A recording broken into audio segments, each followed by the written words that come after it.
أعوذ بالله من الشيطان الرجيم. بسم الله الرحمن الرحيم. الحمد لله رب العالمين. الصلاة والسلام على أشرف المرسلين وعلى آله وصحبه أجمعين. بسم الله الرحمن الرحيم. ونفس وما سواها فألهمها فجورها وتقواها قد أفلح من زكاها وقد خاب من دساها. ഏറ്റവും ബഹുമാനമുള്ള സത്യവിശ്വാസികളെ, അസ്സലാമു അലൈക്കും വറഹ്മത്തുള്ളാഹി വബറകാതുഹു. അല്ലാഹു സുബ്ഹാനഹു വ തആല നമ്മുടെ ഒരുമിച്ച് കൂടലും പിരിയലുമൊക്കെ സ്വാലിഹായ അമലായി നമ്മിൽ നിന്ന് കബൂൽ ചെയ്യുമാറാവട്ടെ. മരിക്കുന്ന സമയത്ത് ഈമാൻ സലാമത്തായി മരിക്കുന്ന യഥാർത്ഥ മുഅ്മിനീങ്ങളിൽ മുത്തഖീങ്ങളിൽ നാം ഏവരെയും ഉൾപ്പെടുത്തിയവൻ അനുഗ്രഹിക്കുമാറാവട്ടെ. സഹോദരങ്ങളെ, പവിത്രമാക്കപ്പെട്ട 4 മാസങ്ങളിൽ ഒന്നായ റജബ് മാസം ആഗതമാവാൻ പോവുകയാണ്. ഈ വരുന്ന ഞായറാഴ്ചയോ തിങ്കളാഴ്ചയോ ഇൻഷാ അല്ലാഹ് റജബ് സമാഗതമാകും. റജബ് മാസത്തിന്റെ ഏറ്റവും വലിയ സവിശേഷത അത് വിശുദ്ധ റമളാന്റെ വരവ് അറിയിക്കുന്നു എന്നുള്ളതാണ്. നന്മകളെ കൂടുതലായി വർദ്ധിപ്പിക്കാനും തിന്മകളിൽ നിന്ന് വിട്ടുനിൽക്കാനുമുള്ള ഓർമ്മപ്പെടുത്തലുകളാണ് ഇത്തരം പുണ്യമാസങ്ങൾ എന്ന് നമ്മൾ മനസ്സിലാക്കണം.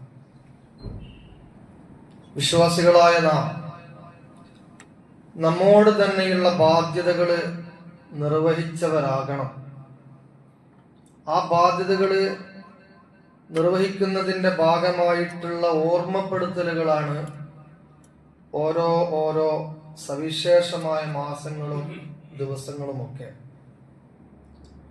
നമുക്ക് നമ്മുടെ നഫ്സിനോടും അഥവാ നമ്മുടെ ആത്മാവിനോടും നമ്മുടെ ശരീരത്തോടും തന്നെ കൃത്യമായ ചില അവകാശങ്ങളും കടമകളും ഉണ്ട് എന്ന് നമ്മൾ മനസ്സിലാക്കണം.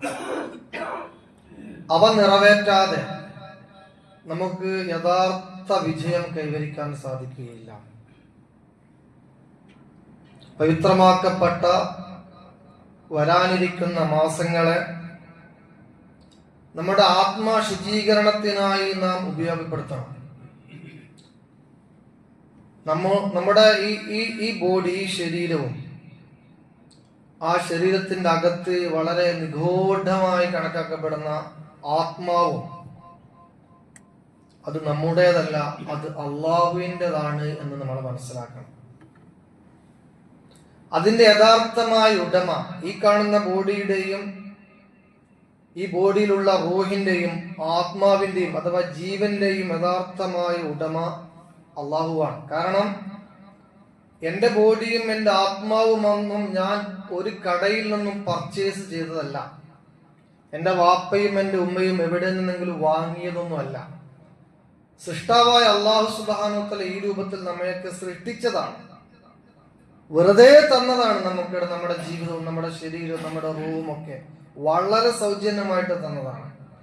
അപ്പോൾ ഏത് സമയത്തും സൗജന്യമായി തന്ന ഈ റൂഹിനെയും ഈ ആത്മാവിനെയും ശരീരത്തെയും ഒക്കെ അല്ലാഹു തആല തിരിച്ചങ്ങോട്ട് കൊണ്ടുപോകും. നമുക്ക് ജീവൻ ഉണ്ടാകുമ്പോ നമുക്ക് അർത്ഥമുണ്ടാകും. പക്ഷെ നമ്മുടെ ജീവൻ പോയി കഴിഞ്ഞാൽ പിന്നെ നമുക്ക് അർത്ഥമില്ല, നമുക്ക് പ്രസക്തിയില്ല. നമ്മളൊരാളെ ആദരിക്കുന്നു, ഒരാളെ ബഹുമാനിക്കുന്നു, വല്ലാതെ ഇഷ്ടപ്പെടുന്നു.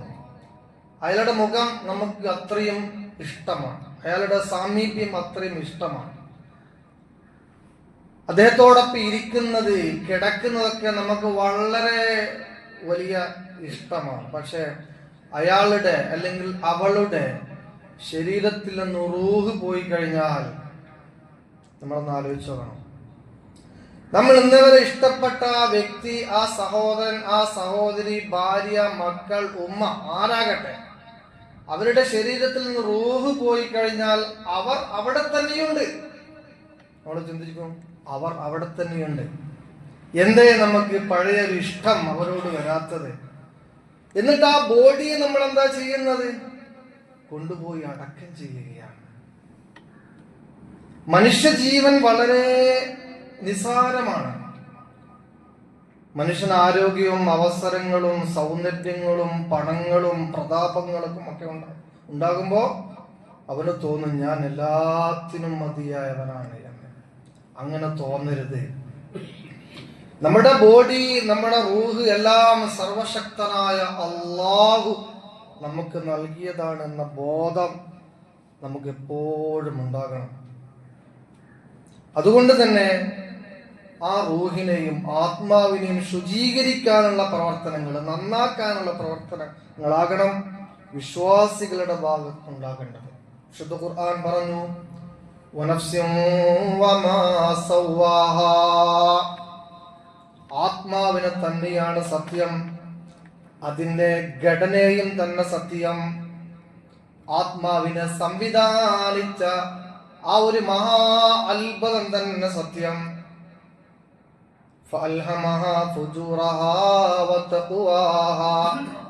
ഓരോ ആത്മാവിലും നല്ലത് ഏതാണ്, ചീത്തത് ഏതാണ് എന്ന് പടച്ച തമ്പുരാൻ അറിയിച്ചു കൊടുത്തിട്ടുണ്ട്.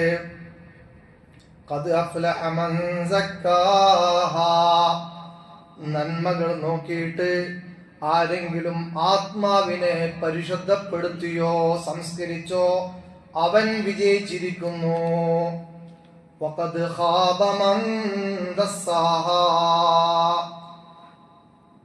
നന്മയും തിന്മയും ഒന്നും നോക്കാതെ അലസമായി നമ്മുടെ റൂഹിനെ, നമ്മുടെ ശരീരത്തെ ഒരാൾ വിട്ടുകളഞ്ഞാൽ അത് നഷ്ടപ്പെട്ടിരിക്കുന്നു എന്ന് ഖുർആൻ നമ്മോട് പറയുകയാണ്.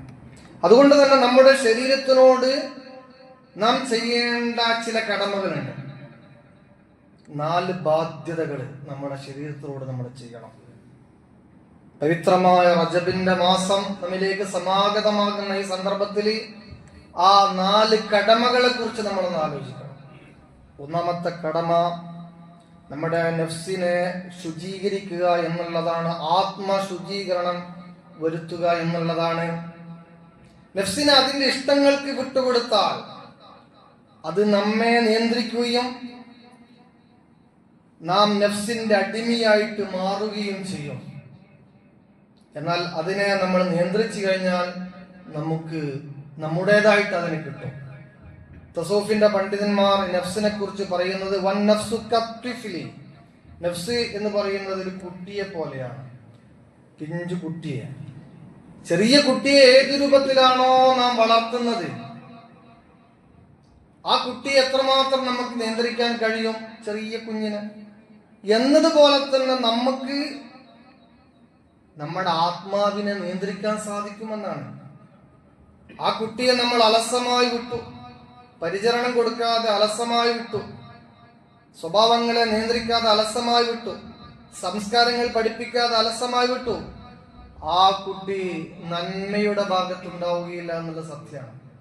എന്നാലോ ആ കുട്ടിയെ പരിചരിച്ചുകൊണ്ട് ശിക്ഷണം കൊടുത്തുകൊണ്ട് നല്ല രൂപത്തിൽ വളർത്തിയാൽ നന്മയുടെ ഭാഗത്തേക്ക് കിട്ടും എന്നതുപോലെയാണ് നമ്മുടെ ആത്മാവ് എന്നാണ് തസൗഫിന്റെ പണ്ഡിതന്മാർ പറയുന്നത്. അതാണ് വിശുദ്ധ ഖുർആൻ പറയുന്നത്,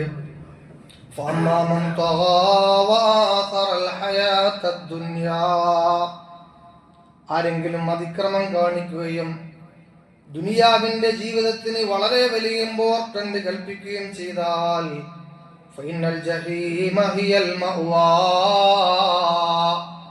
അവന്റെ മടക്കം കത്തിജ്വലിക്കുന്ന നരകത്തിലായിരിക്കും.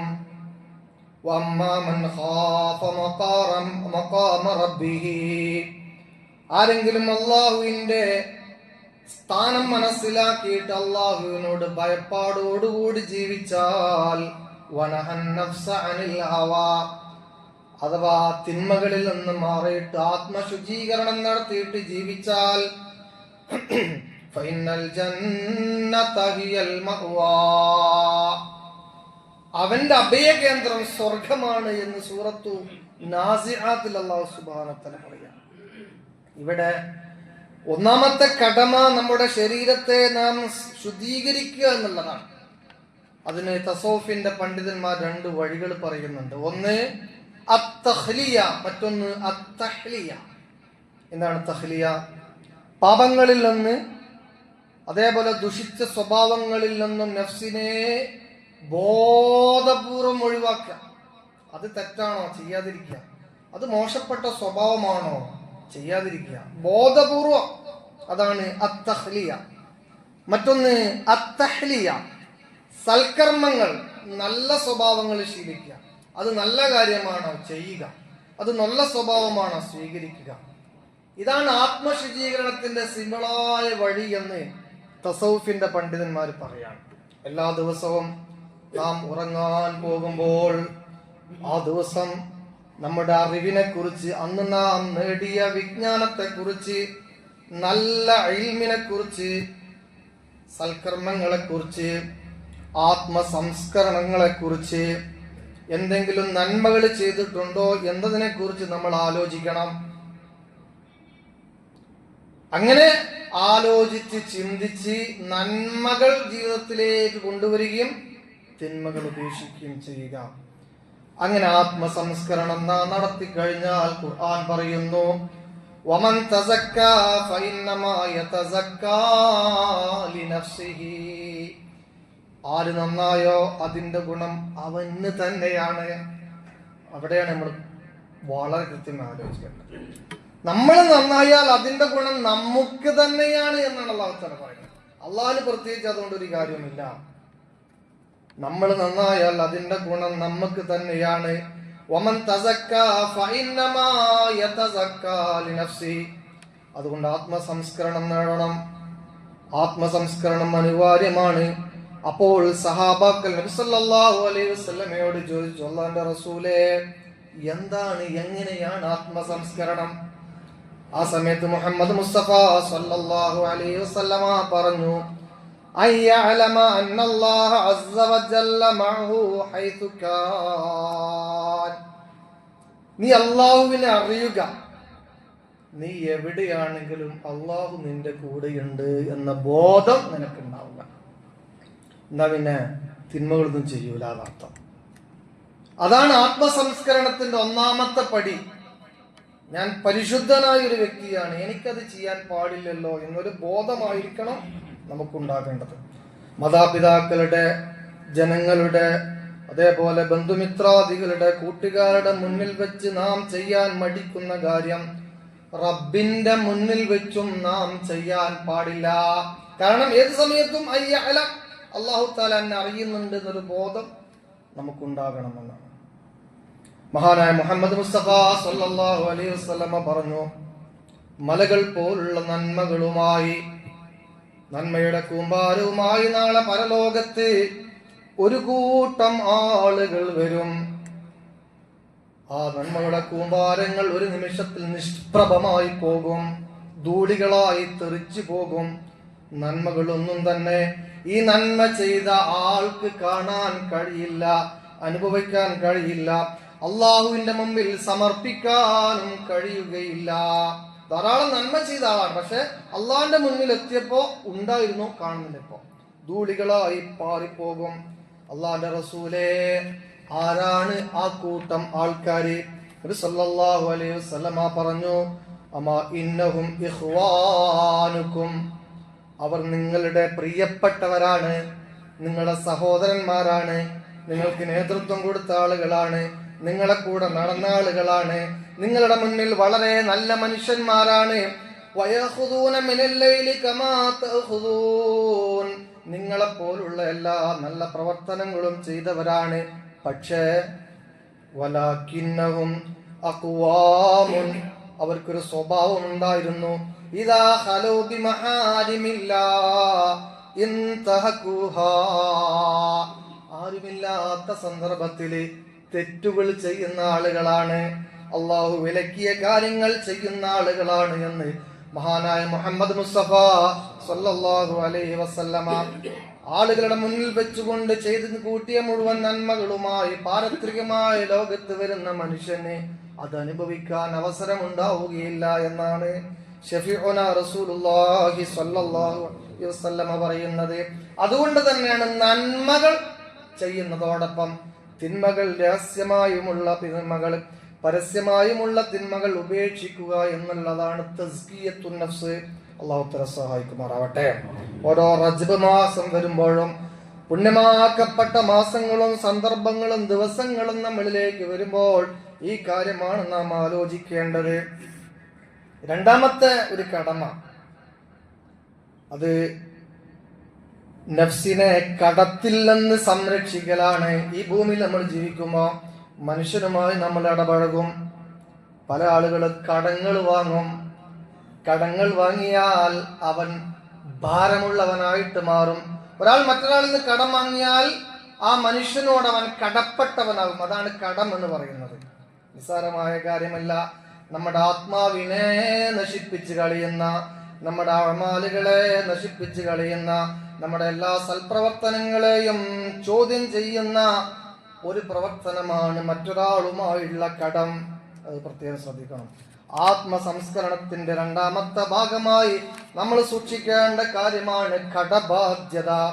മഹാനായ മുഹമ്മദ് മുസ്തഫ സല്ലല്ലാഹു അലൈഹി വസല്ലമ തങ്ങള് ഒരിക്കൽ ഏറ്റവും നല്ല കർമ്മം അന്നൽ ജിഹാദ ഫീ സബീലില്ലാഹി വൽ ഈമാന ബില്ലാഹി അഫ്ളലുൽ അമാൽ, ഏറ്റവും ശ്രേഷ്ഠമായ കർമ്മം അത് അള്ളാഹുവിന്റെ വഴിയിലുള്ള യുദ്ധമാണെന്ന് പറഞ്ഞു. ആ സമയത്ത് ഫഖാമ റജുലുൻ യാ റസൂലല്ലാഹ്, അല്ലാഹുവിന്റെ റസൂലേ, അറഅയ്ത ഇൻ ഖുതിൽതു ഫീ സബീലില്ലാഹി തുകഫറു അന്നി ഖതായായ, എന്റെ എല്ലാ പാപങ്ങളും ഞാൻ യുദ്ധത്തിൽ വധിക്കപ്പെട്ടാൽ പൊറുക്കപ്പെടുമോ റസൂലേ എന്ന് ചോദിച്ചപ്പോ പുന്നാര നബി സല്ലല്ലാഹു അലൈഹി വസല്ലമ തങ്ങൾ പറഞ്ഞു, നഅം വ അൻത സാബിറും മുഹ്തസിബും മുഖ്ബിലുൻ ഗൈറു മുദ്ബിർ. എങ്ങനെ പൊറുക്കപ്പെടാതിരിക്കും? ഈ അല്ലാഹുവിന്റെ അടുക്കൽ സ്വീകരിക്കപ്പെട്ടവനാണ്. എന്നിട്ട് നബി തങ്ങൾ സൈലന്റ് ആയിട്ട് ഒരു കാര്യം പറഞ്ഞു, ഇല്ലദ്ദൈൻ, കടം ഒഴികെ. ഫഇന്ന ജിബ്രീൽ അലൈഹിസ്സലാത്തു വസ്സലാം ഖാല ലി ദാലിക, ഇപ്പോൾ ജിബ്രീൽ വന്നിട്ട് പറഞ്ഞു, രക്തസാക്ഷിയാണെങ്കിലും പൊറുക്കാത്ത ഒരു കാര്യമുണ്ട് മനുഷ്യന്, അത് മറ്റൊരാൾക്കുള്ള കടമാണ്. അത്രമേൽ ഗുരുതരമായ ഒരു കാര്യമാണ് കടം.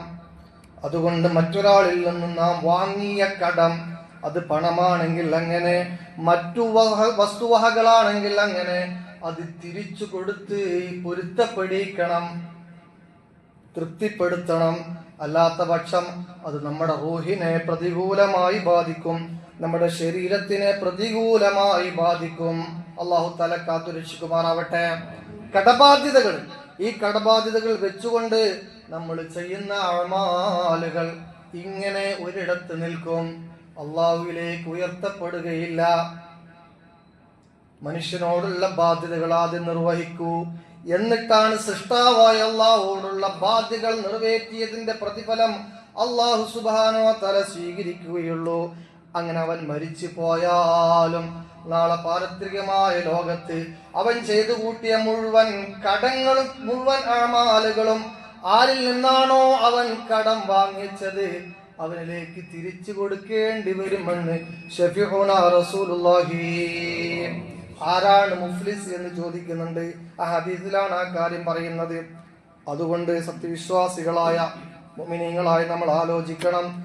ഏതൊരു പവിത്രമാക്കപ്പെട്ട മാസവും സന്ദർഭവും സാഹചര്യം നമ്മിലേക്ക് വരുമ്പോ ഈ വക കാര്യങ്ങൾ നമ്മൾ ആലോചിക്കണം. നമ്മുടെ ആത്മാവിനെ നമ്മൾ ശുചീകരിക്കണം. പരമാവധി കർമ്മങ്ങള്, നല്ല സ്വാലിഹായ കർമ്മങ്ങൾ നമ്മൾ ചെയ്യണം. തിന്മകളിൽ നിന്ന് പൂർണ്ണമായും മാറി നിൽക്കണം. മറ്റൊരാളോടുള്ള ഹക്ക് കൃത്യമായി നിർവഹിക്കണം, പ്രത്യേകിച്ച് കടം പോലുള്ള കാര്യം. ഇൻഷാ അല്ലാഹ് അല്ലാഹു സുബ്ഹാനഹു വ തആല പറഞ്ഞതും കേട്ടതുമായ കാര്യം നമ്മൾ കബൂൽ ചെയ്യുമാറാവട്ടെ. നല്ല നിലയിൽ വിശുദ്ധ റജബ് മാസത്തെ സ്വീകരിക്കാൻ അല്ലാഹു നമുക്ക് തൗഫീഖ് ചെയ്യട്ടെ. വിശുദ്ധമായ റമളാനിലേക്ക് സ്വാഗതം ചെയ്യാനുള്ള അവസരം നൽകി അല്ലാഹു നമ്മോട് കരുണ കാണിക്കുമാറാവട്ടെ. അസ്സലാമു അലൈക്കും വറഹ്മത്തുള്ളാഹി വബറകാതുഹു.